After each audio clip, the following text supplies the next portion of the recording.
Si tu te sens seul, même quand tu es entouré de ta famille ou de tes amis, reste avec moi sur cette vidéo. Je vais peut-être te donner un axe de réflexion ou peut-être une raison possible à la sensation de manque que tu as en permanence à l'intérieur de toi. Est-ce que tu as déjà entendu parler du syndrome du jumeau perdu? Alors, si ce n'est pas le cas, je vais t'inviter à faire quelques recherches.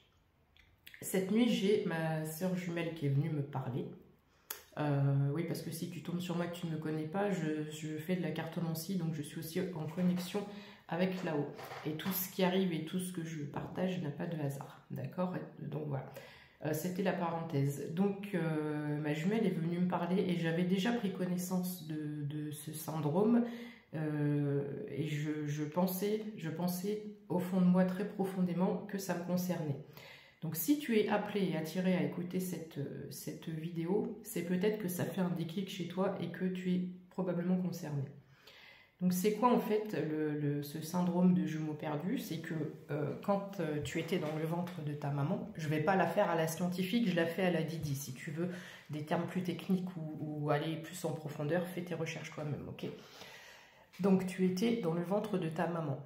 Tu avais un jumeau ou une jumelle, donc vous étiez soit un embryon, soit deux embryons en un, enfin on ne va pas rentrer dans ce genre de détails techniques, mais en fait, ce qui se passe, c'est qu'en fait, ton embryon à toi, ce qui a fait que toi, tu t'es développé, etc., pour la faire très courte, très schématisée, c'est comme si ça, c'était toi, l'embryon, ça, c'est ton jumeau ou ta jumelle, et toi, embryon, eh ben, tu es venu... en fait, absorber et du coup, quelque part, d'une certaine façon, manger l'embryon de ton jumeau ou de ta jumelle. Alors, ça va te paraître complètement invraisemblable, ça peut paraître très bizarre, etc. La première fois qu'on m'a dit ça, et on me l'a dit en soins physiques avec une personne vraiment en face de moi. Donc ça a commencé à faire son bonhomme de chemin, mais j'y croyais pas vraiment. Et aujourd'hui, enfin, cette nuit avec ce qui s'est passé et le fait que ma jumelle soit venue me parler pour la première fois, c'était un moment ultra réconfortant. Bref, 0222 quand je dis ça, c'est pas le sujet. Il ne faut pas que je m'attarde là-dessus parce que j'ai tendance à beaucoup me disperser. Donc, revenons-en à nos moutons. Qu'est-ce que je voulais te dire d'autre? Oui, donc comme tu as absorbé ton jumeau, non, c'est pas du cannibalisme, hein, faut pas non plus, voilà. Faut enlever, parce que là je dis ça parce qu'il y en a au moment où il y a certaines personnes au moment où enfin, tu as pensé à ça. Non, c'est pas ça. C'est scientifique et c'est comme ça. Mais au niveau énergétique, en fait, il reste dans tes traceurs, dans tes marqueurs, au niveau de ta mémoire cellulaire. 03 quand je dis ça. Ta mémoire cellulaire a gardé ça. Et en fait, tu peux traîner une forme de culpabilité inconsciente aussi, sur tout le long de ta vie, tout le reste de ta vie. Mais culpabilité de quoi? Comme c'est inconscient, je vais m'y remettre des mots, peut-être que ça va te faire tilt.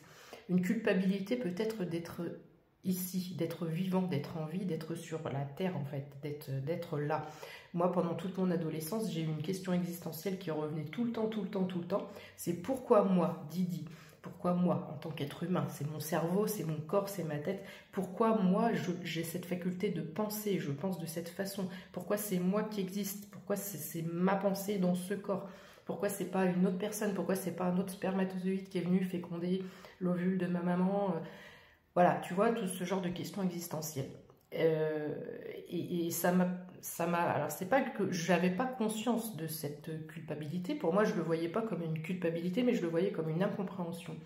Et aujourd'hui, je me demande si le fait de cette incompréhension n'est pas justement une culpabilité qui serait déguisée par rapport à mes marqueurs, mes traceurs de mes mémoires cellulaires, et qui ferait que je culpabilise d'avoir en quelque sorte, je me suis servi de l'énergie de mon jumeau ou de ma jumelle intra-utérin pour pousser, pour grandir, pour naître en fait. Voilà. Alors je ne sais pas du tout si cette vidéo va te parler, si peut-être soit tu vas dire que je suis complètement à l'ouest et ça ne te parle pas, dans ces cas-là c'est que ce n'est absolument pas pour toi, mais si peut-être ça éveille quelque chose en toi et que ça t'a fait un petit déclic, et que ça te permet d'enclencher éventuellement une recherche ou un axe de réflexion, je tenais à partager ça parce que j'ai des grosses clés de compréhension par rapport à ça. Et je crois que c'est le petit truc à moi qui me manquait pour m'enclencher réellement. Ça, et quand tu vas faire une recherche donc, sur Google, tu verras que tu peux déclencher aussi des scolioses et des problèmes de vue. J'ai une scoliose et je suis myope comme une taupe. Donc, ça veut pas dire que tous ceux qui ont une scoliose et une myopie ou un problème de vue ont eu ce problème de jumeaux ou de jumelles, mais ça peut te donner un indice. J'espère que ça t'aura servi. Voilà, si tu la trouves intéressante, tu peux éventuellement la partager. Bisous, belle journée.